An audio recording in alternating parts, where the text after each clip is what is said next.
வணக்கம். என் பேர் திவ்யராஜ். நாங்கள் மட்டக்களப்புலேருந்து கதைக்கிறோம். எங்களுக்கு எங்களோட ஃபார்ம் ஒன்று இருக்குது, தீபமாரடி ஃபார்ம்னு சொல்லி. அந்த ஃபார்மில் வந்து எங்கள்கிட்ட நாட்டுக்கோழி இருக்குது. நாங்கள் நிறைய நாட்டுக்கோழி வளர்க்குறாங்க. அதுக்குரிய ஃபீட் வந்து நார்மலாக கடையில் வாங்கி கொண்டு வந்துடுறாங்க. அப்போ நாங்கள் நிறைய நாட்டுக்கோழி வளர்க்குறதால அந்த தீவனத்தை வந்து நாங்களே தயாரிக்கலாம்னு முடிவெடுத்து, அப்போ அதுக்குரிய மெஷினரிகள் கொஞ்சம் விசாரிச்சுனாங்க.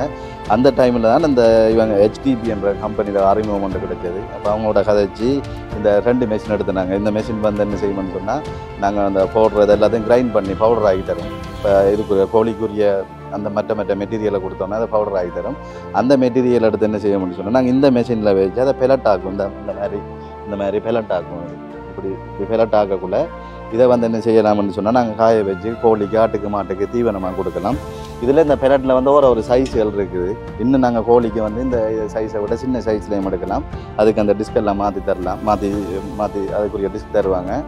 மற்றது நல்ல சர்வீஸ் பண்ணாங்க. வந்து எங்களுக்கு டெலிவர் பண்ணி தந்து எல்லா டெமோவும் காட்டி எப்படி செய்கிறது, என்ன மாதிரி இதை மெயின்டைன் பண்ணுறன்றதெல்லாம் செஞ்சு காட்டினாங்க.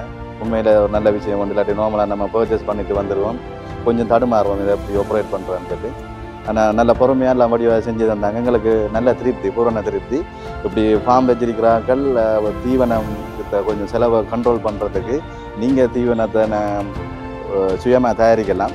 அதுக்கு இந்த மெஷினரிகள் நீங்கள் இப்போ தேடுவீங்கன்னு அந்த இடத்துல இந்த மெஷினரி நீங்கள் எடுங்க. உண்மையிலே ஒரு பிரியோஜனமான ஒரு மெஷினரி என்பது. இப்போ நம்ம வெளியில் கடையில் வாங்குறதுக்கு பதிலாக நாங்களே கொடுத்து தீவனத்தை தயாரிக்கக்குள்ள நமக்கு இன்னும் லாபமாக இருக்கும். சரியான தீவனம் வந்து எங்களுக்கு இந்த கால்நடைகளுக்கு, கோழிகளுக்கு கொடுக்கக்கூடிய மாதிரி இருக்கும்.